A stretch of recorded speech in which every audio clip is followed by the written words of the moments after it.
Hey everyone, we are at SHOT Show 2020 and I am with Ian of Primary Arms, and we're going to be taking a look at some of the renovations they've been doing to their current line as well as some of their new products, which I'm pretty excited about.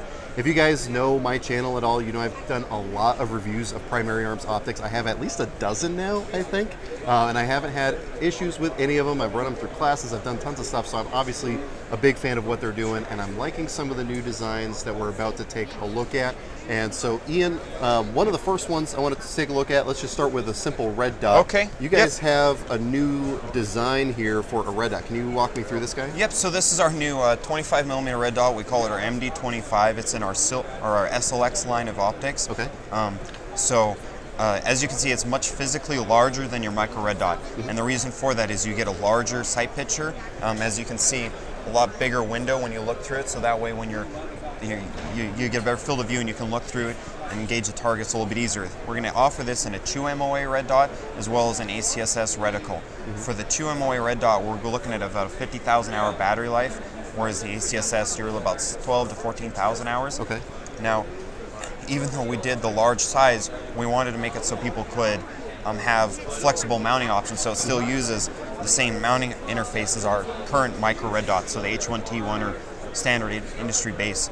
Now with this red dot, it will actually ship with the riser you see here and then a couple different spacers to put it at various heights, and then a low mount, so you can kind of mount it on whatever you want to. Awesome. So a lot of flexibility. Well, and as someone who's a big fan of AKs, that's kind of a pain. A lot of companies will just ship it with one or the other. Yep. But having it already set up, whether I want to put it on an AR or one of my AKs, having both high and low straight out of the box, just makes life a little bit easier. Oh, yeah. And you said still super long battery life that we're used to seeing with Primary Arms, but even though you have an option with the ACSS, it's not an etched reticle though, right? No, not like it's the not. Cyclops or anything like Nope. that. So, but with a 6-year battery life at 50,000 hours, Yeah. I think you're going to be just fine. It'll be okay. Yeah. Yep. And again, even though it might look like something different, using the T1, T2, like you said, style mounts, there's just so many options out there. Oh, yeah. There's a lot more of those than like MRO mounts or anything else like Correct. that. So Correct. the world is your oyster if you're looking for mounts for that thing. Exactly. So with that done, let's go ahead and just jump up in magnification a little bit. And you guys now have a new line of 2x prism sights, right? Correct. So this is added to our GLX. So Primary Arms, we're really known for our prisms, and so we wanted to add more of a premium optic to our prism line, and that's where this came about. So we wanted something that was lightweight, so 11 ounces, super durable, and it features our auto life technology. So if it sits idle, turn itself off as soon as you pick it up, turn it back on to conserve battery life. With etched reticle and daylight bright illumination, still achieving a 12,000 hour battery life. That's pretty impressive. Oh yeah, they're great little scopes. I've been running on one of these on my AK actually, and having a blast.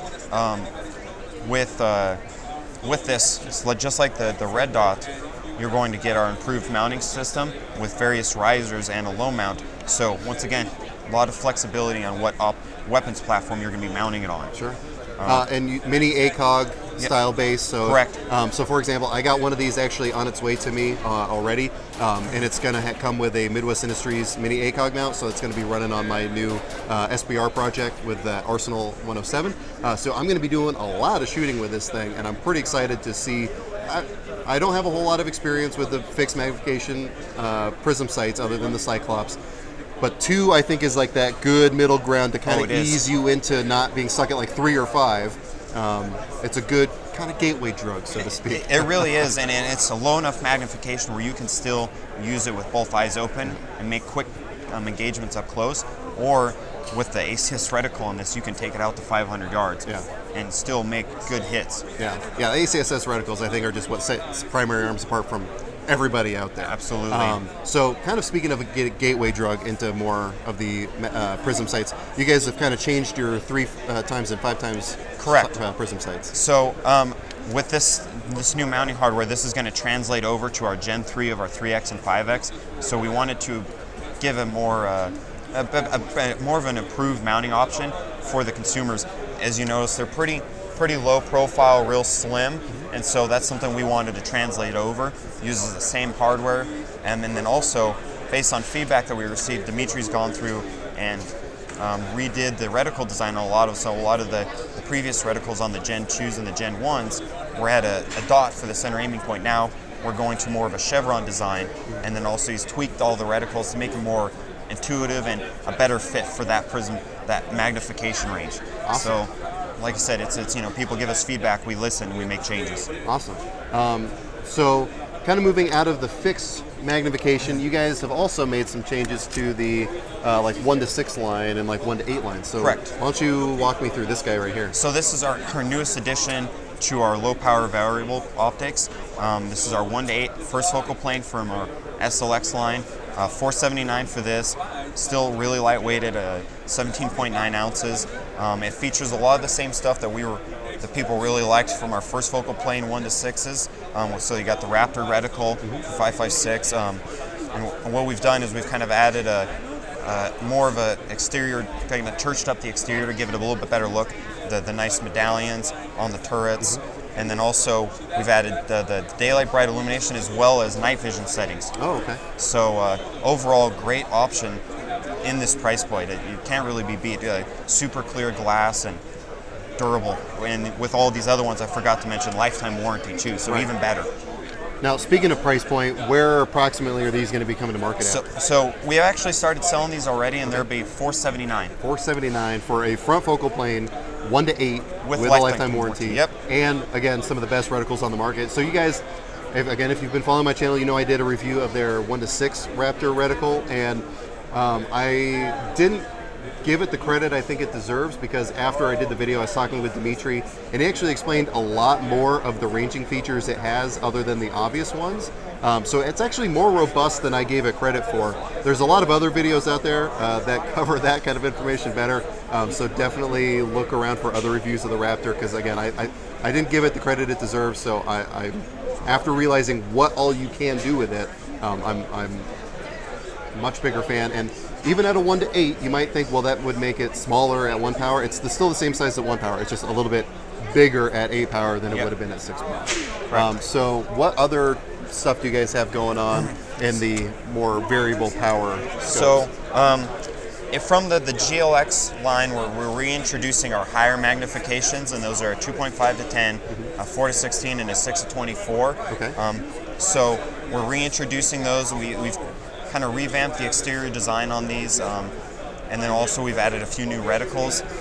They're featuring that same Autolife technology that I had on the 2X Prism from the same series, so motion sensor, adjustable parallax, and then also we have a resettable turrets and a system set up so we can return to 0 once you get it set up. So you have the little push button right here, turn it, and then once you're back to point, it'll lock back in place. So it's a great feature for those of us doing long-range precision. So you can sit there, you get it set, and then if you want to dial the turrets, you can. Super precise. We do steel-on-steel contacts, so it's just super precise, and then also it will last a long time since you're using hardened steel and hardened steel. Right. And you guys have this in both MOA mills with like the Athena. You guys have like the R-Grid 2. Yep, mill dot, and then we have the Griffin mill, which has been a real good one for the lower end, the 2.5 to 10. Okay. So if you guys, again, keep saying this, but if you've been following my channel, you know in 2020, one of my big goals is a long-range precision shooting series. And again, with talking to Dimitri, I'm going to be doing a lot of work with him once I transition from the rifle I'm shooting now to something like a 6.5 Creedmoor or 308, probably running one of the higher power scopes from them. And he's really going to help walk me through how to use it at longer distances. And I'm going to be working really closely with him, and I'm really excited about that. Again, if you guys have any experience with reticles out there, I don't think anything comes close to touching the ACSS designs that Dimitri comes up with and having a good scope built around it. According to him, he says that these turrets track dead nuts. So they do. Super accurate. So when we were doing testing on these, we would go from the lowest setting all the way to run through the entire range, and we'd hit over 1,000 revolutions of that, and we saw less than 1% tracking error. So super precise. That's well within my margin of error as a shooter, so I don't think I could mechanically notice from me shooting a 1% margin of error there. And roughly what kind of price point are people looking at for something like this? So for the 6 to 24, you're sitting at $799, 4 to 16 is $699, and then the 2.5 to 10 is $649. For the features, that is exceptionally reasonable. But Oh, yeah. you guys also have your like premier lines, your like gold and silver lines. The platinums, yep. Platinums, yeah. So no matter what budget you have, they have something that will fit into that. And obviously, we're just scratching the surface of what kind of optics they have here in the booth. You can kind of see some of the reticle designs behind us. If people want to see more about the full product lines, reticles, and all that, where can they get that information? So the best place to go that is you go to primaryarms.com. Mm-hmm. It'll have all of our optics on there. And then if you have any further questions, you can always reach out to us. Our superior customer service is glad to answer any questions. We got a bunch of guys that sit around and shoot all day long, so it's not like you're getting people that don't know what they're talking about. They just a bunch of gun guys sitting in a room talking about guns. So yeah, it doesn't get much better than that. Yeah, there we go. So definitely check out their website. I'll also have links to their social media, either in the description or on screen, depending on where this gets posted, because YouTube is fun. But definitely check it out. Again, if you're looking for really high value optics, I like I said, I have like a dozen primary arms optics at this point. Never had a single issue, and I'm exceptionally happy with everything that I've gotten from them so far. And I only can expect that that'll continue as time goes on in the future. Anything else you want to add about stuff you guys have going on? Nothing really. That's kind of the major announcements we had for this year. You know, we're really excited about this, and one thing we really wanted to focus this year is not to have a bunch of products and kind of dilute the market, so to speak. We just wanted to take what we currently have, improve, and then kind of fill the gaps to what we don't have, and make a nice, well range. So if there's somebody that's using our 1-6, they have an option to go up to a higher or lower magnification and still have that great quality customer service and the warranty. Awesome. Yeah. So again, if you guys have any questions or anything like that, definitely hit them up. Follow the links down below. We're going to be doing a lot more coverage from SHOT Show 2020, so definitely stay tuned for that. But anyway, as always, I hope you got something out of this video, and I really appreciate you watching. And Ian, thanks very much for your time. Thank you for stopping by. Absolutely.